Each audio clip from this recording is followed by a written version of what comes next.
On today's episode of Gathering the Kings. I just think that is a really big thing for people to remember and remind themselves is there might be a week where they're working so much and barely see their family, but then there's going to be another week where because of the hard work, they were able to take a full week vacation, not even bring their cell phone with them to spend time with family. And I think that's the balance that you strive for is over a bigger time horizon, not over the day to day.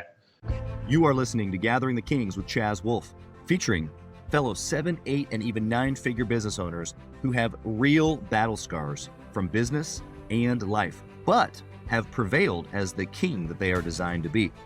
We welcome high-performing entrepreneurs to the stage in order to reveal the real of the real on what it takes to build a successful business today.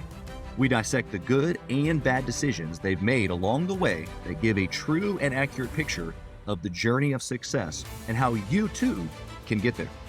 Through this dialogue, you will learn the value of growing your network and surrounding yourself with power players and kings like today's guest. Grab your pen and notebook because we're about to dive in. What's up, everybody? I'm Chaz Wolfe, Gathering the Kings podcast. Today, I've got Gene Martin here on the King stage. My brother, how you doing? Doing great, man. Just trying to stay dry and stay inside today. It's probably going to be a computer day. Have some tornado watches going on, so I'm going to use it as a computer day instead of an out and about day. You know, we got to be flexible. I'm sure we'll get into some of that throughout your story as well. But as entrepreneurs, you're right, man. We got to duck and weave and bob and all these fun things as our journey continues. But I got your message a little bit ago about these possible storms. So I'm glad we get to do this, man. This is going to be a great content show. Great for listeners looking to grow. So, Gene, tell us what kind of business that you got. Yeah, man. So I flip houses here in the Augusta area. I always just say the Augusta, Georgia area. That's where a lot of them are. I am technically still on the South Carolina side of the border. I'm in a little border city. So, nice. But mainly flipping. I do a little bit of wholesale stuff every once in a while. Yeah. Basically, how I run my business is as a flipping operation, put offers out to flip. And then if my pipeline is fully crazily jam-packed and I have a friend that is looking for a new project, then I might double close it off to them. So yep, exactly. Very cool. Well, we're gonna have lots to talk about. I have one of those businesses also, and we're in an interesting play. We're here top of the year 2023. I'm sure we'll dig into some of that as well. But I want to know, Gene, at this level in the game of success that you've had, I prepped you beforehand, bringing you on. Less than 10% of all businesses either do $1 million in revenue or even higher than that, have a like an individual net worth of $1 million. And so I want to know at this level in the game, which you've reached this success, people are looking at you going, oh man, I wish I had what he had, type of a thing. But you're still doing it. You just were telling me about a deal you're still working on. You just listed. Why are you still pushing so hard? Just got a lot still to accomplish, honestly. I've been able to build the business where I want to as far as the revenue and profits. I still just have a lot of net worth goals and holding goals with real estate more than anything. I would be lying if I didn't say to start with, it was about money getting into this business. Of course. It was. I'm single, didn't have any kids, so it wasn't for a wife or family. It was just money, lifestyle. And then as I've gotten more successful, it is definitely a big time turn towards family. I really think about my brother a lot. He's home. He moved into my grandparents' old home, him and his family, and he gave us our first niece not that long ago, a few years ago. And so that's been a big pushing factor for me. She was actually just here today. She just left this morning. So, awesome. So for me, I don't have kids of my own. So she's a big thing for me. I want to be able to leave something for her. Yeah, absolutely. Well, and maybe no kids yet, right? No kids yet. Yes, that's correct. I'm actually open to it for sure. Yeah. Find the right woman.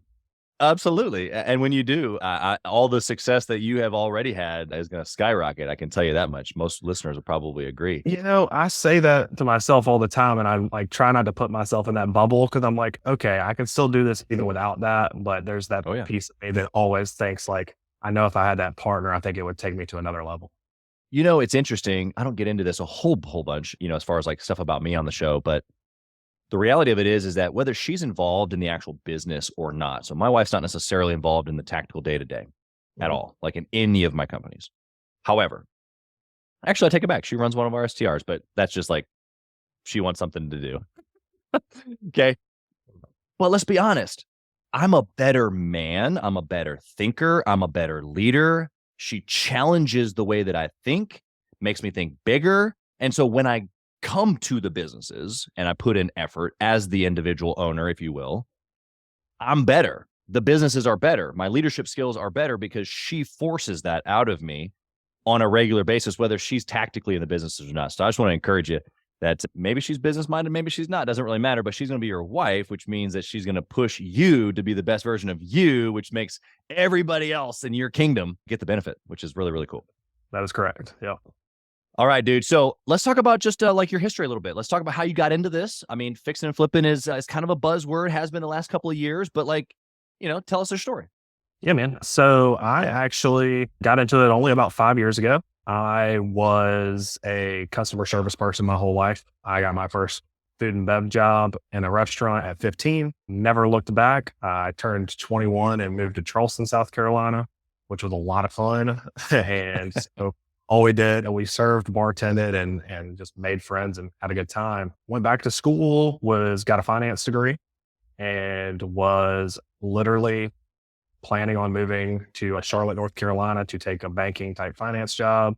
Okay. And my best friend from high school goes, "Hey man, I have this opportunity with this company." It was a wholesale company that he was helping run. And he goes, "I think you would love it. I think you'd be great at it." And he goes, "Just give me 6 months." So I literally went and worked for that company, enjoyed it. The company structure, I'm not a huge, just straight wholesale guy, just isn't my personality, but I would never say anything bad about how much they poured into me, how much they gave me. It's incredible. The education and the people they put me around. Yeah. I mean, I was getting started and they were putting me around 8-figure, 9-figure people. Yeah. And that's something I could never repay. So that's kind of how it just got blossomed and went that direction. And I was just ready for a change.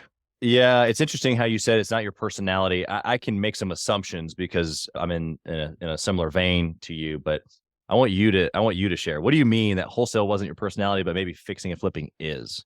Yes. So my biggest thing is when I'm having these talks with sellers, or I'm an acquisition guy now, if he's having those conversations, I am going into these as I'm here to help you and I'm here to buy your house. And I'm not just somebody else. Like I'm taking it down. It is getting bought by me. And I was never good at doing the whole, like telling them like, "Hey, yeah, I'll give you this." And then turning around and sending it out to an email list and then trying to find a buyer. And then if you didn't find a buyer, going back to the seller and either trying to get the price lower or saying, "Sorry, we can't help," and like just moving out in your due diligence clause. Right. I actually run my business when I give you the offer, I actually put a 0 days due diligence contract out after I walked it. So, because you've done everything that you need because you're there, you see it. I've already seen it. So I put out the strong offer, and I think it also helps me too. So there is a little business side to that as well. Yeah. It's incredible, the closing percentage difference that I've seen from working for a wholesale company and then being the person who's actually making the offers. Right. Yeah. There's a layer there of probably authenticity that you're able to deliver that, someone over the phone just can't. Right. And I love how you've been honest about just the distinction that it doesn't mean that way of doing business is bad. It just didn't fit your style. Not at all. I buy from wholesalers. Right. I probably buy at least one a month from a wholesaler, if not more. And honestly, I think it's an incredible way to get into the business. And also, if you do it ethically, it's an amazing business model in general. As long as you're being upfront with the sellers you're talking to, I think wholesale is amazing. Yeah, I think that you're right. It was interesting. This question about what you kind of said about the personality is a parlay in my next question. I want to know if there was a personality trait, if you're looking back over your history, right, of success, what personality trait, or maybe there was a characteristic did you have that unexpectedly kept you from being successful? What got in your way? It probably is, and I've still worked over this over the last couple of years. I think it's wanting to put other people in front of myself. I've people pleased a time or two and stayed at places where I didn't necessarily need to, and put other people. And I've even done it with sellers. I've even offered more on a house than I should have I mean, just to Right. put it up in a business perspective, I absolutely, like, I felt for the person, had emotional connection with the person that I was buying it from, Right. overpaid for a house, don't really make any money, but it's definitely happened as far as just in the personal life that would set me back for sure. In different Yeah. ways. And I mean, I always blame it on them putting other people ahead and like being nice, but at the same time, that's an insecurity Yeah. of I was scared to go and do it, so I give it to Exactly. that person. Yeah, yeah. It's the nice guy syndrome, if you will. But I love how you depicted how it if it didn't serve you, it probably didn't serve them either. It takes advantage of actually both parties often, even if they're getting the quote unquote maybe better deal. It still sets them up for future failure because it's not how it should have been. That distinguishing for them. So let's go the reverse. What characteristic trait do you think that you have that has given you a bunch of like easy access to success? I think I honestly think it's the risk taking and just kind of, I usually don't let too much stress get into me on the business side of things.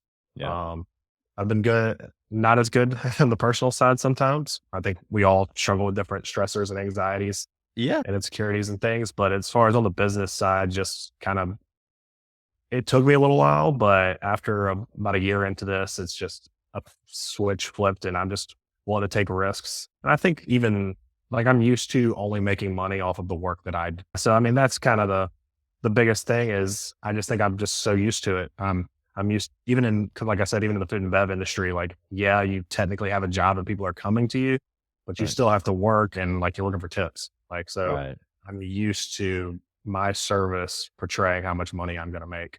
So Yeah. I think just that risk taking ability and being willing to go out and just take action has been my Right. biggest success trait for sure. What do you think? I mean, you mentioned there briefly that it hasn't always translated over to the personal side. What do you think's been the difference for you to be able to kind of make the switch, like you said, in your mind with a business risk, but maybe a little bit more anxious or nervous about maybe risk taking or something in the personal life,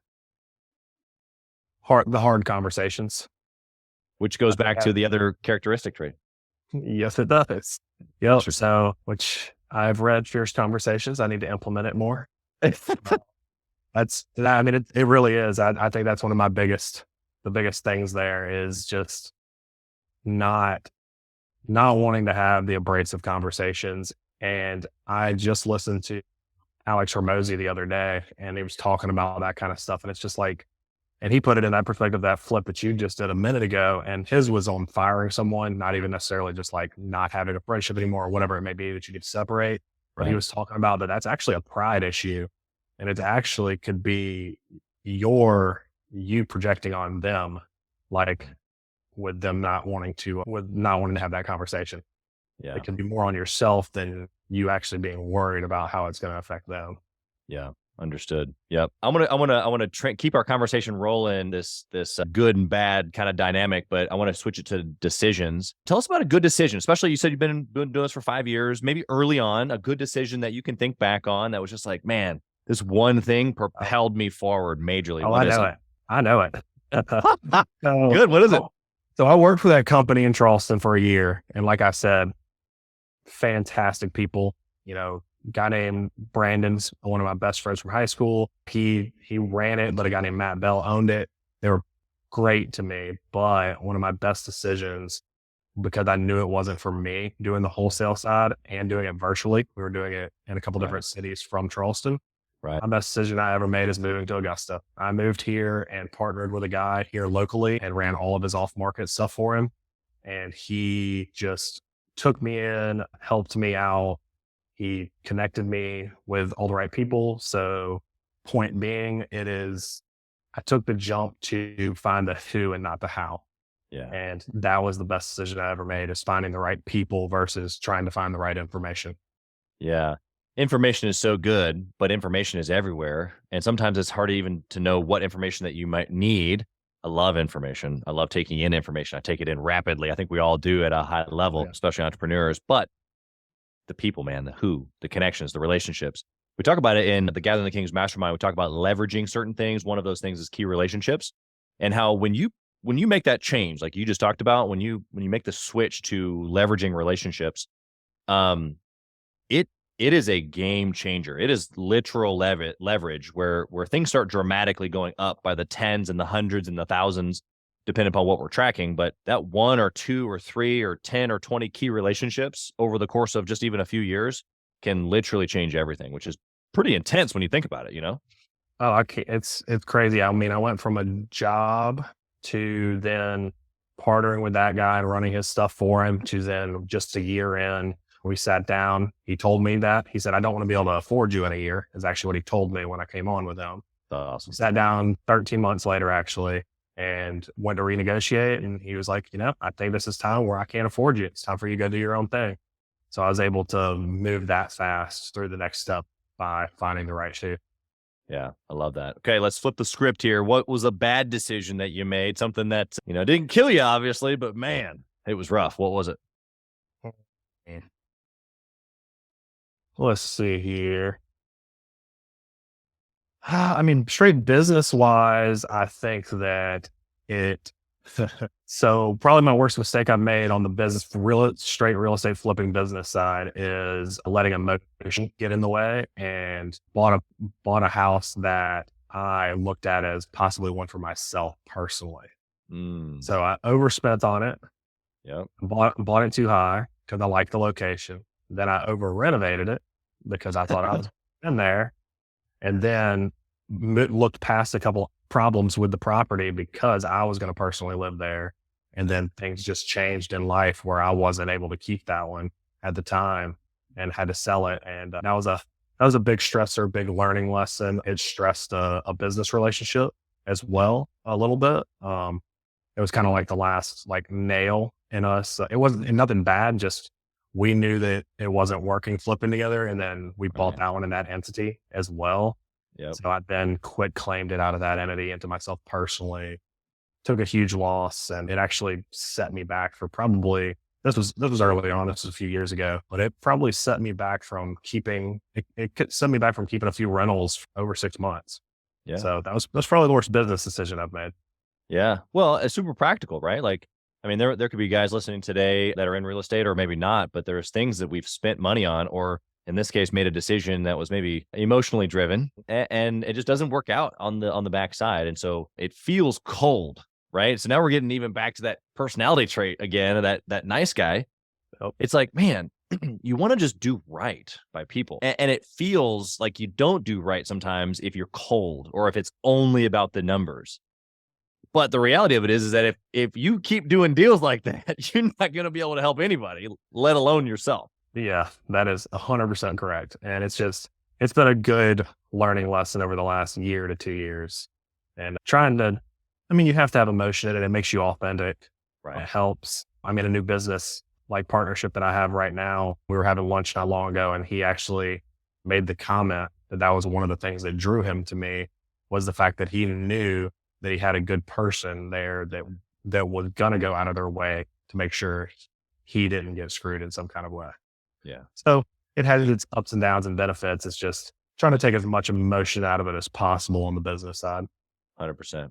Yeah. The cool part that you just mentioned that I want to just point out for the listener is that, the phrase nice guys finish last or whatever. It's like, I don't fully agree with that at all, actually, because what you just described actually is trust. And before he even probably deeply knew you, before you probably deserved trust, he gave it to you because of the history of the way that you treat people and the way that you make decisions. And so that, for me as a business owner, is just as important. And it can be curated into your business dealings, your customer journey, the way that you interact with people, just how genuine or trustworthy that you are as an individual. It doesn't mean that you're soft and people roll over you. It just means that you actually see the other human across the screen or across the room or across the phone. You know what I mean? Yep. So that's definitely been my biggest thing over the last couple of years is learning to detach those two things, like being able to be nice and trustworthy while holding my ground in business decisions. Right. Exactly. For sure. All right. Well, we're talking about business decisions. Do you have a formula of sorts that you follow when a business decision comes across your desk? Those have been dialing in a lot lately. So those are just, right now, because of the market, that kind of, you alluded to that at the beginning, but we probably get into that a little bit. Obviously, it's dipped a little bit. We have a great market here. I am 0% worried about any kind of really big fall off. We just have a little stagnation, especially in certain price points. So I'm just having to make those correct decisions. But we have a formula now where we're breaking stuff down. It's different than I've ever done before. And we are looking at our crew and how long it takes them to get a project done. And we're actually basing our net profit off of per week that our crew is on the job Interesting. versus a amount of money that we're putting out versus a actual profit number. Right. We are literally looking at, we want to make X amount of net profit per week. If it's going to take them 3 weeks to do this project, we want to make 3 times X. Right. That's what I've been doing with the business side. That's life-wise, that's still a work in progress.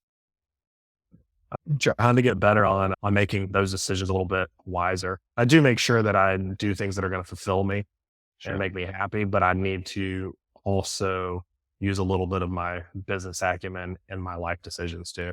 I have sometimes gotten bad on that side of like not thinking about, oh, how much is that going to cost, or how much is this, or what is this going to take away from me by making this life decision. So. Yeah. Hey, Chaz Wolfe here. As many of you know, I have been on an absolute mission to help entrepreneurs from all across the country in many different industries level up their game and grow their business and intentionally connect with other entrepreneurs. We do that obviously through the podcast, but we also have a peer-to-peer mastermind group specifically for 7 to 9 figure business owners. We are bringing some of the best and most successful entrepreneurs and minds together in a regular and a super intentional way to not only grow our network, but to be able to leverage. And at a certain point in business, success becomes about leverage, leveraging time, leveraging resources, leveraging key relationships.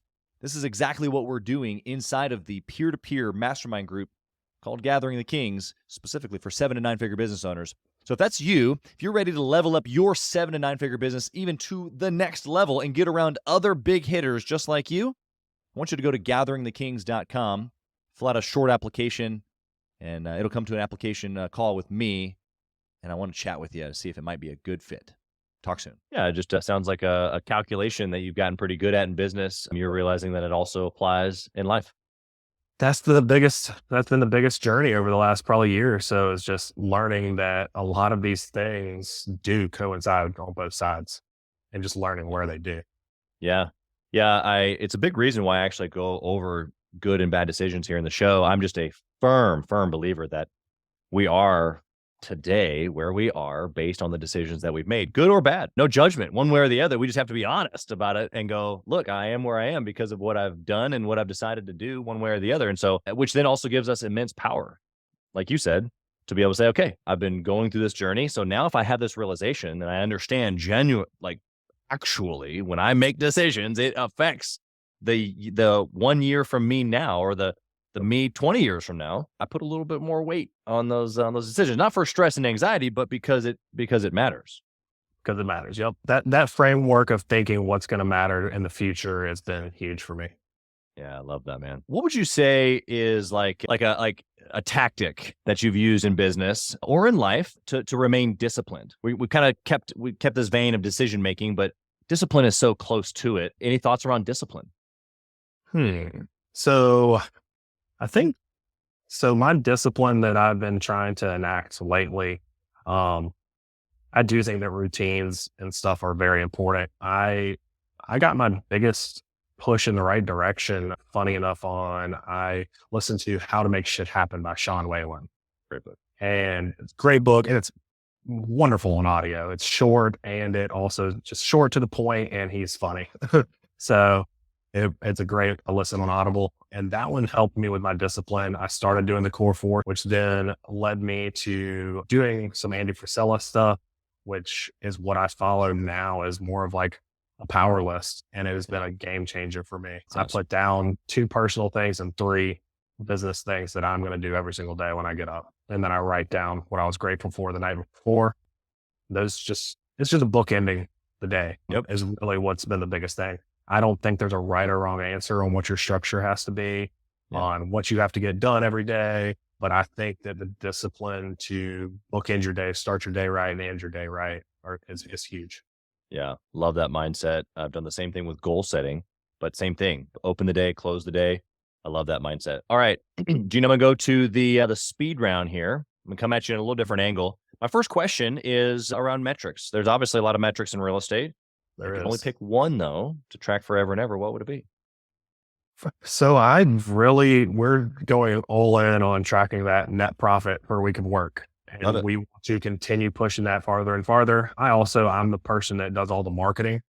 So we do a lot of direct seller stuff. That's why I said I only buy about one a month from a wholesaler. We do another two, sometimes three a month from actual marketing. So I do track cost per deal pretty strongly as well. So that's a strong second. Yeah. But first is the net profit per week, which is completely different than anything I've ever done. I've always looked at, if we're putting out $150,000, we need to make X amount of profit. And I've always done it that way. And this is different, but I'm really liking the process. Where did you get the mindset from? So the guy that I'm doing a JV partnerships with now, and so I do all the marketing, I bring all the deals, I fund the purchases, and then he is running the whole project, him and his crew, and doing all that. And we both sat down one day and we're looking at our strengths that we brought to each other, because I had people that would work for me before and stuff, but my biggest problem was timelines. His biggest problems was finding enough deals to keep his crew busy, because they're knocking timelines like out of the park. Fastest I've ever seen good work done. It's not cheap. So like they always say, you can't get all three things. That's right. That's right. Can't get fast, good, and cheap. So we have fast and good. It is not cheap, but so that made us go that direction. We're like, well, we know that this project is only going to take our guys 3 weeks. And it just made more sense. Instead of saying we want to make $30,000 per project, we're like, we want to make $10,000 in net profit per week that they work. Right. And that's where we're starting the bar, and then we'll move it up from there, obviously. Yeah. Because in the same deal analyzation, you could only have a deal for 3 weeks, and maybe it's not the same amount, but it pushes the deal and out the back end of the pipeline, and you can put another one in. And I think the reason I like it more is because it's more controllable, instead of having to be like, it kind of helps all the time metrics kind of pop into place. So instead of looking at a project, before we would have, let's say it's one we're going to list for $200,000. If it's one that we're going to buy for $120 and put 30 in, then I would be more aggressive on that offer price and be willing to make less than if it was a complete gut or something that I was going to need to buy for around 80 and it was going to need 70 in work to sell for that same 200. We're trying to make more money on those like bigger expense projects. This kind of helps like do both at the same time without having to do all this changes of a formula. It just is able to keep it as one formula. Love it. Love it. Okay. What book would you recommend for a business owner trying to grow in 2023? I like Compound Effect by Darren Hardy. Just the whole premise of just actions, small daily actions every day that lead you to a much, much bigger result. Yeah. Just really resonates with me because I've done it. I did it early on where I would hit stuff hard for like a few months at a time and then take a break completely versus almost like a burnout, like just pushing hard and then slowing down like almost to a stop, where I just think it's really, really important to just do small, consistent things day in, day out, week in, week out. Give us an example there. That's just such an applicable principle, really. But for you in real estate, that can mean a lot of things. I don't want to fill your mouth with any of the activities I'm thinking about, but how are you staying consistent rather than, 100 miles an hour and then zero? Yeah. So I think more than anything, I keep a nice just task list of what projects we have in the pipeline, make sure that I'm looking at that piece every day. Then I still am in the day to day. So I do still check through our CRM and make sure that who's coming up next and stuff. And it's just the daily habit of seeing where each project is in the process, and then also seeing where each seller is in the process of us talking to them as well. And as long as I'm doing those two things every day and I don't turn off the marketing, then it's good. Then we're all good. Keep the pipeline full. Nope. Don't want to cut off the stream. Exactly. Then obviously I want to do more things than that. But if I get those base level things done, then the business is going to keep running. Yeah, absolutely. What do you think about intentionally networking or masterminding with other entrepreneurs, real estate or other industries? Both, I think, are very important, actually. I think that I do think it's important in real estate, or probably in every business. I just haven't been in the other ones, but I think you should have a core group that's close to the same thing that you do. Yeah. But then once you have that, you really should be networking with other business owners and just other like-minded people that you can talk to Yeah. and get information from, and you can give them for different perspectives. I think that's really the biggest thing. You can give them perspectives on things that they wouldn't think about, and they're going to be able to give you perspectives on things that you never have to worry about.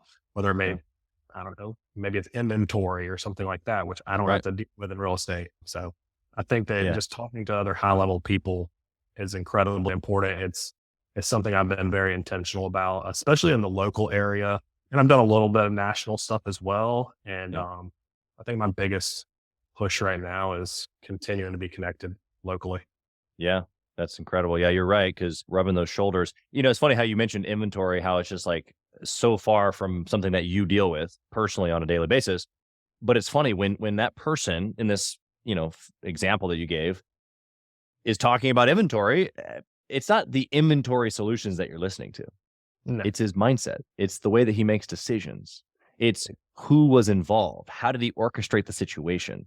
What problem did he come across? Like, it's all those things when you remove the X's and the O's of the actual day-to-day that's business. You know what I mean? Absolutely. That's the biggest part of talking to someone like that and being like, how does this person jump over these obstacles? How do they conquer that? And it's incredible to see like different people's frameworks on things, and whether it be mindset or whether it be like practical, actually, how do they do it? Yep, exactly. Okay. I want to ask you now, because you had mentioned this earlier, that family has become important, even though maybe you're not married with kids yet. But there's this topic of balance, or like, oh my gosh, I'm either all in my business or all in my family, And so we're leaning into this, Gathering the Kings in 2023. And I want to know, even from a single guy's perspective, what are you doing, or what do you think that you need to be doing to be able to prepare yourself for that wife and kids? Like, so that you can do both, be an excellent all-in business owner and an excellent all-in husband, father, whatever. So I think I'm a big proponent. I can't remember what book it was, but I like the fact that the thought of there's never going to be perfect balance day to day, but you're going to have balance over whether it be a month, a quarter, a year. Sure. Like, you have to balance it over a bigger time horizon. That's You can't balance it every single day, because there's going to be days that you need to work more than 8 hours. There's going to be plenty of days where you work less than that, depending on where you want to be in your business. If you're just starting something, or if you're fully into it and moving without much of your help. Yeah. And I just think that is a really big thing for people to remember and remind themselves, is there might be a week where they're working so much and barely see their family. But then there's going to be another week where, because the hard work, they were able to take a full week vacation, not even bring their cell phone with them to spend time with family. And I think that's the balance that you strive for, is over a bigger time horizon, not over the day to day. And for me, myself, I just think that I'm going to have to work on making hard stops on things. It's tough. It's tough during the week, especially. It's really weird. Even though I'm entrepreneurial and enjoy the freedom and all that, I actually still catch myself sometimes wanting to operate in that normal Monday through Friday, because that's what everybody else is doing stuff. Yep. I still find myself wanting to operate in that direction, and reminding myself that if my family wants to come see me on a Tuesday afternoon, then just cut stuff off at 1:00 on that Tuesday. Right. So that's super powerful. I'm working towards. Yeah, I have actually in my fix and flip business, one of my partners, I've had to have a similar conversation. He's got 5 kids, and I'm like, okay, so here's how this works. There's going to be a Saturday morning at 6 a.m. that you're up running a report, and there's going to be a Thursday night at midnight that we're putting together an offer. Like, I don't know how to plan for those moments, right? You could say I'm not going to do them, but if you say yes to those, then when your kids come home from school, if you want to go pick them up at 3:00 every day and be the dad hero for them and spend 2 hours with them every afternoon from 3 to 5, I don't really care. If we're going to manage deliverables can be done for the most part at, any time based on the deliverable that we're talking about. So as long as the deliverables done, then you should go pick up your kids or whatever, fill in the blank. Absolutely. But you're right. We get caught in this. Well, it's 3 p.m. I'm not worthy. I need to keep working. 100%.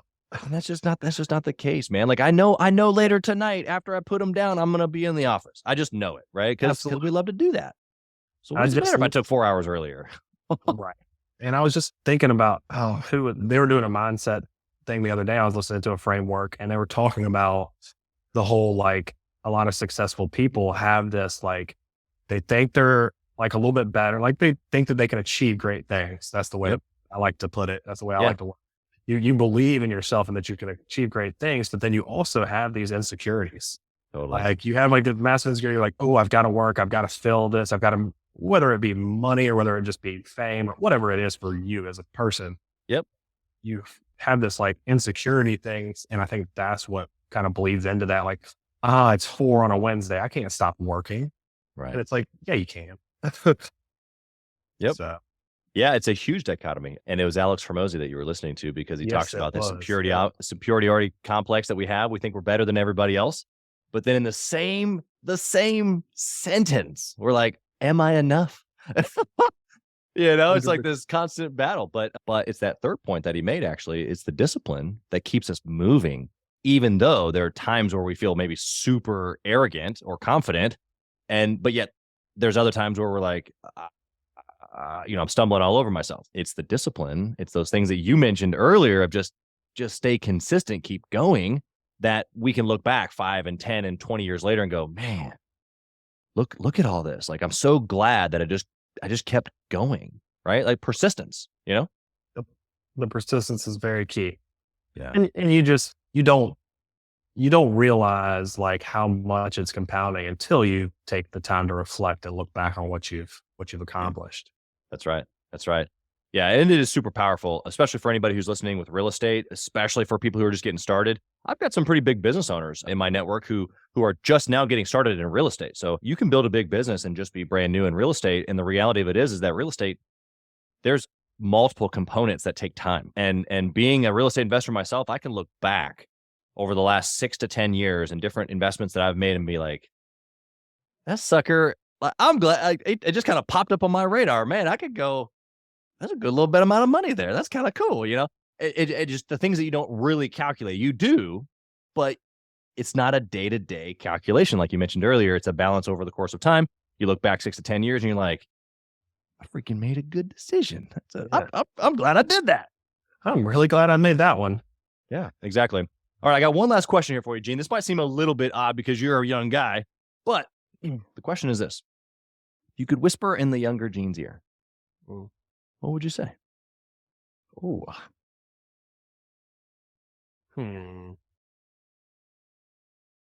Start sooner. Take those risks that you've been thinking about.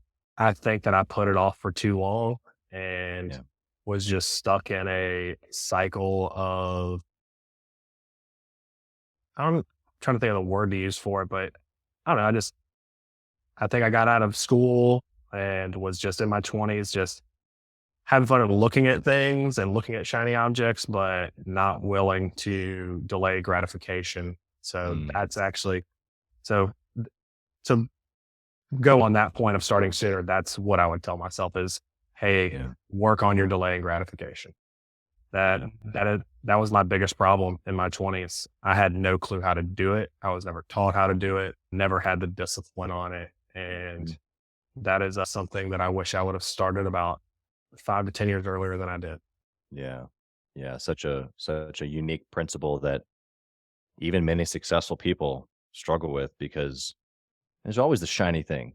We're motivated by external things. And when you get a bigger picture of what you're after, it is so much easier to delay. It's so much easier to do the hard thing now when you know why, that you're doing it now, whether it's the ice bath in the morning or the workout or the delay in buying the fancy car. The cool part is, I was going to encourage the listener of what Gene's talking about, is that you eventually get to a point where you can get the thing, whatever it is that you want, and you don't, because you realize how trivial it is to begin with. Now, I'm not saying that you don't get nice things. I live in a beautiful home. It took us a long time before we built this house because of the delayed gratification piece. And we're happy we're here. But there are things that I've decided to do with my money rather than frivolous things that we just think about, you know. And when you have legacy, or when you have the future in your mind, or the 20-year gene in mind, you're like, I'd rather this one than that one. And then the 20-year says, thanks, appreciate you. Absolutely. And I look at it from the way that you were just talking about it on a personal level, but also at a business level too. I made that mistake early on, is I just wanted to make money. So I was spending that money and flipping pretty much exclusively. And I look back and I'm like, Gene, why didn't you delay that gratification and keep a few of those? Yep. Because there's some that I could have kept back in like 2019, and we all know what happened the last 2.5 years, and I'd have a ridiculous amount of equity in those houses. 100%. Yeah, there's always the what ifs, but now you know. That's the cool part.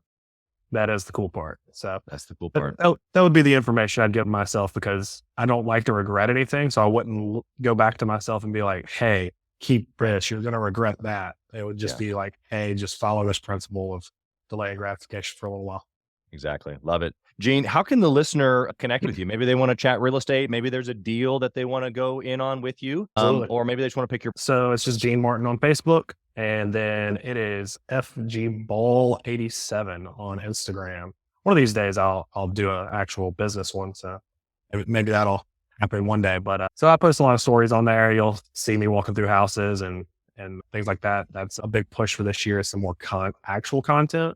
I'm really good about pulling out my phone and like doing like a quick story on Instagram and stuff, but I really want a lot more actual posts for people to engage with on this coming year. But yeah, absolutely. DM me. Would love to chat. I am always open to chatting real estate. And then of course, always looking for people that want to do more and more deals, because I'm planning to flip 40 plus this year. So there you go. Got a big target. You need some properties and some partners.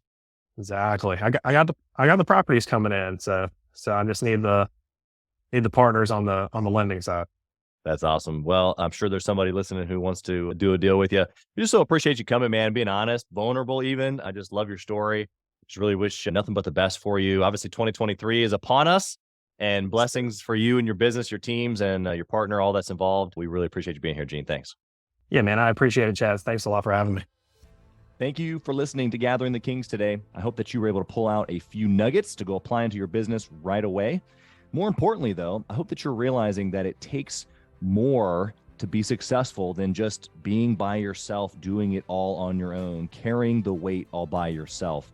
What I have realized, not only in my own journey from multiple businesses and multiple different industries, and now interviewing over 200 or 300 other very successful 7, 8, and 9-figure business owners, is that it's tough to do it alone. And so Gathering the Kings exists to bring together successful entrepreneurs. In fact, we are putting together 1,000 kings, specifically who are grateful but not done. We're intentionally assembling kings who fight tooth and nail for their business, family, and communities. And here's what we believe, that in the pursuit of excellence in those areas, that it ignites within us the responsibility to govern power and forge a lasting legacy. So if that relates and resonates with you, and you know that you need people around you, sharp, qualified, other very successful business owners, I want you to go to gatheringthekings.com. I want you to take a look at what we're doing and see if it makes sense for you to be part of our pursuit to 1,000 kings. Talk soon.